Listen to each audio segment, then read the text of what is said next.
Radhe Radhe everyone, आप देख रहे हैं सीरियल सियापा, जहां पे हम देते हैं आपको आप ही के फेवरेट शो राधा कृष्ण की इंटरेस्टिंग अपडेट। आज रात के राधा कृष्ण के एपिसोड की शुरुआत कहां से होगी, उससे जानने से पहले आप फटाफट से हमारे चैनल को सब्सक्राइब कर लीजिए।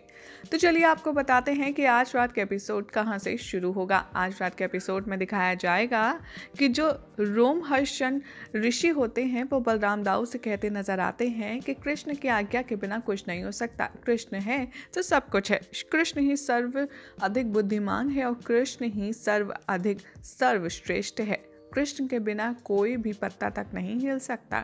तो फिर मैं तुम्हारे साथ बिना तुम्हारा गुरु बने कैसे जा सकता हूँ? क्या वहाँ जाना उचित होगा? पर रामदाव कहते हैं बहुत ही ज़्यादा इमोशनल होकर कि गुरुवर, आपने मेरी आंखें खोल दी। मैं द्वेष की आड़ में कृष्ण के साथ, अपने भाई के साथ अपना हृदय मलिन कर रहा था, लेकिन अब मुझे सत्य में समझ आ चुका है कि मेरा भाई जैसा कोई नहीं है और कान्हा के लिए मेरे मन में रोष नहीं, लेकिन सिर्फ और सिर्फ प्रेम है। ये सुनकर राधा प्रसन्न होती है और कहती हैं कि वादाव, आपने तो अभी इन्हें गुरु बनाया भी नहीं और उनकी बातें आपके हृदय तक पहुंचने लग गई। क्या बात है! इसीलिए अब आपको देर नहीं करनी चाहिए इन्हें अपना गुरु स्वीकार करने में। यहाँ पर बलराम दाऊ नीचे झुक जाते हैं और कहते हैं कि मैं आपसे ये विनती करता हूँ कि क्या आप सदा सदा के लिए मुझे अपना शिष्य और मेरे गुरु बनना स्वीकार करेंगे। यहाँ पर जो ऋषि रोमहर्षण होते हैं वो फ्लैशबैक में अपने ही शुक्राचार्य की बात के बारे में सोच रहे होते हैं। यहाँ पर कृष्ण के बारे में गंदा सब कुछ बोल रहे होते हैं वो, और तभी यहाँ पर शुक्राचार्य कहता है कि यदि तुम उससे बदला लेना चाहते हो तो तुम्हें बलराम के हृदय में कृष्ण के प्रति जो प्रेम है उसे बदलना होगा, बल्कि उसे खत्म करना होगा। उसके मन में रोष, क्रोध, मलिनता भरनी होगी। तभी तुम बलराम को अपना एक शस्त्र बना करके कृष्ण को पराजित कर सकते हो। इसीलिए तुम्हें अपने क्रोध पर नियंत्रण रखना होगा। और वो फ्लैशबैक से वापस आकर कहते हैं बलराम से कि अवश्य, लेकिन क्या ये उचित होगा कि मैं तुम्हारे साथ द्वारका चलूं, जबकि तुमने अब तक हमें एक गुरु शिष्य की गरिमा से नहीं बांधा है। यहाँ पर बलराम दाऊ बहुत सेंटिमेंटल हो जाते हैं और कहते हैं कि देखिए, मैंने आपको बहुत ही ज़्यादा मुश्किलों से ढूंढा है और अब आप ही मेरे गुरु बनेंगे और मैं आपसे अपने ज्ञान का सार समस्त बढ़ना चाहता हूँ। तो लाइए, आप मुझे अपना शिष्य बनाइए, मैं सज्ज हूँ। श्री कृष्ण ये सब कुछ देख रहे होते हैं और कहते हैं बलराम दाऊ, आपने इतनी मेहनत से गुरु ढूंढा, लेकिन वो भी ऐसा जो आपका ज्ञान वर्धक नहीं है। आपके ज्ञान की सिर्फ हानि ही होगी यहाँ पर। और यहाँ पर जो गुरु है रोमहर्षण, वो झूठ मूठ दाऊ को ऐसे रिएक्ट करता है कि जैसे वो कितना बड़ा ज्ञानी है, कितना महान गुरु है, और वो यहाँ पर उनके हाथ में जल दे देते हैं और उन्हें अपना शिष्य बना लेते हैं। ये देखकर राव तो बहुत खुश हो रहे होते हैं, लेकिन कृष्ण काफ़ी ज़्यादा परेशान होते हैं। इधर जामवंती कहती हुई नजर आएगी रुक्मिणी से कि मुझे अपने पुत्र की सलामती के लिए दर्शन के लिए जाना है, लेकिन क्या मेरे पुत्र का तुम ध्यान रखोगी? रुक्मिणी कहती है हाँ हाँ, इसमें कोई कहने वाली बात है, तुम्हारा पुत्र मेरा पुत्र है, तुम जाओ आराम से निश्चित होकर। तभी रुक्मिणी देखती हैं कि द्वारका में बादल मंडरा रहे होते हैं और वो कहती हैं कि इतना नकारात्मक वातावरण मैंने आज से पहले कभी नहीं देखा। तभी यहाँ पर श्री कृष्ण उस मूसल के बारे में सोच रहे होते हैं और रुक्मिणी वहाँ आती हैं और कहती हैं कि श्री कृष्ण, द्वारका में ऐसा माहौल, ऐसा वातावरण मैंने आज तक नहीं देखा। आखिर ये किस ओर संकेत कर रहा है? यहाँ पर कृष्ण कहते हैं कि रुक्मिणी, जो अब तक नहीं हुआ अब वो होने वाला है। जो तुमने आज तक नहीं देखा होगा अब वो सब कुछ होगा। रुक्मिणी कहती हैं कि मेरे लिए तो आप ही प्रेम है, आप ही सब कुछ है, आप हैं मेरे साथ तो कुछ अनर्थ नहीं हो सकता। परंतु ऐसा भयावह वातावरण मैंने कभी देखा नहीं। आखिर ये सब किस चीज़ का प्रतीक है?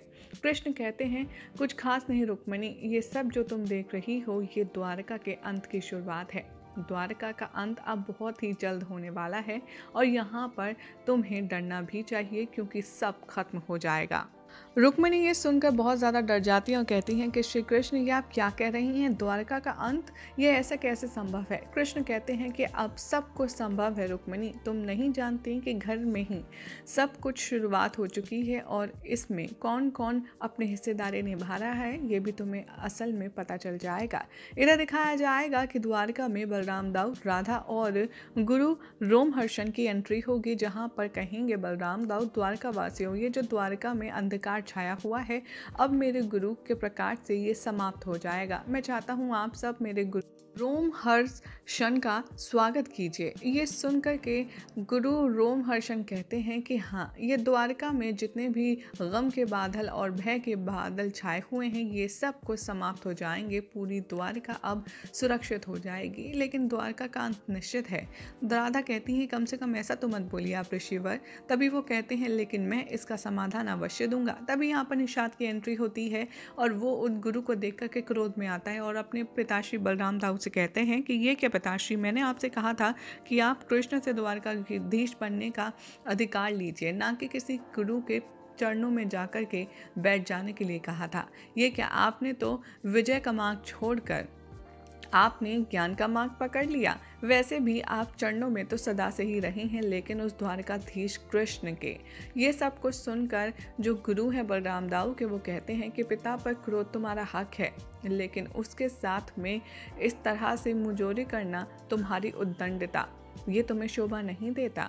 तुम्हारे पिता तुम्हें सिर्फ प्रेम देते हैं, इसके बदले तुम्हें भी उन्हें यही देना चाहिए। और वो माथे पर हाथ रखते हैं और तभी निषाद उनके चरणों में झुक जाता है और कहता है कि मुझे माफ़ कर दीजिए। ये कैसा मुझे अद्भुत आभास हो रहा है, अपने पिता के प्रति मुझे सिर्फ प्रेम की अनुभूति हो रही है और कुछ नहीं। और निषाद जाकर के बलराम दाऊ के पैरों में गिर जाता है और अपनी सारी गलतियों की माफ़ी मांगता है। बलराम दाऊ कहते हैं कि देख रही हो तुम राधा, मेरे रोमहर्षण गुरुदेव की वजह से मेरी ज़िंदगी में सब कुछ लौट आया है। अब धीरे धीरे द्वारका की सारी परेशानियाँ भी अंत हो जाएंगी और मेरा पुत्र भी मुझे वापस मिल गया। राधा कहती हैं कि तुमने सत्य कहा और आप एक काम कीजिए, आप इनके रुकने की व्यवस्था कीजिए जब तक मैं बाकी सारी सज्जा देखती हूँ। यहाँ पर सब लोग चले जाते हैं। निषाद और रोमहर्षण होते हैं, वो आपस में बात करते नजर आते हैं और कहते हैं कि वाह निषाद, तुमने बहुत अच्छा अभिनय किया। तभी निषाद हाथ जोड़ते हुए कहता है कि मुझे करना पड़ा क्योंकि शुक्राचार्य ने मुझे पहले से ही सूचित कर दिया था कि आप आने वाले हैं और आपके साथ में मिलकर के ही मुझे ये कार्य करना होगा, अन्यथा किसी का भी कोई कार्य नहीं हो पाएगा। यहाँ पर जो गुरु है वो बहुत ही ज़्यादा ईविल तरीके से द्वारका की बर्बादी की प्लानिंग करता है और कहता है कि हाँ, कृष्ण को हराने के लिए हमें मिल करके प्रयास करना होगा। जैसे ही राधा अंदर जाती हैं, उन्हें शाम का बदला हुआ रूप दिखता है। शाम राधा को राधा अम्मा कह करके पुकारते हैं, जिसे सुनकर वो रुक जाती हैं। राधा कहती हैं शाम, तुमने मुझे क्या पुकारा माँ?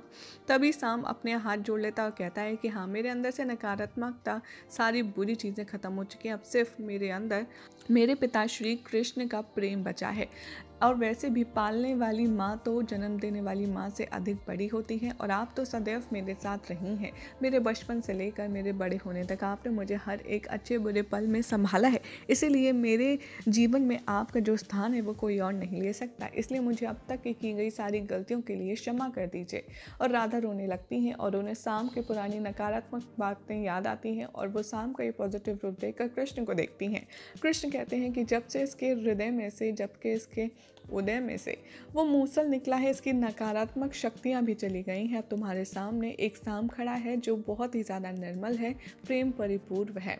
और यहाँ पर राधा और शाम का मिलन हो जाता है, एक दूसरे को दोनों गले लगाते हैं, सब बहुत खुश हो जाते हैं। यहाँ पर राधा कहती हैं कि पता है तुम्हें, यहाँ पर एक गुरुदेव आए हैं जिनका नाम रोमहर्षण है और वो इतने ज़्यादा पहुँचे हुए हैं कि वो द्वारका में जो भी कुछ अनर्थ हो रहा है उन सब को ठीक कर देंगे। हमें उनके आतिथ्य स्वागत का इंतज़ाम करना चाहिए। यहाँ पर श्री कृष्ण किसी से कुछ कहते नहीं हैं। तभी वहाँ पर निषाद आता है और अपनी माँ से, कृष्ण से, राधा से सबसे क्षमा मांगता है। कृष्ण कहते हैं कि मैं आशा करता हूँ कि जो तुम सोच रहे हो तुम उसमें सफल हो, और अगर तुम अच्छा सोच रहे हो तो अच्छा हो, बाकी तुम्हारी इच्छा है। यहाँ पर सभी लोग निषाद को माफ़ कर देते हैं और यहाँ पर कृष्ण सोचते रह जाते हैं कि पता नहीं अब शाम तो ठीक हो गया है, तो यहाँ पर निषाद अब आगे कौन सा नया खेल खेलने वाला है।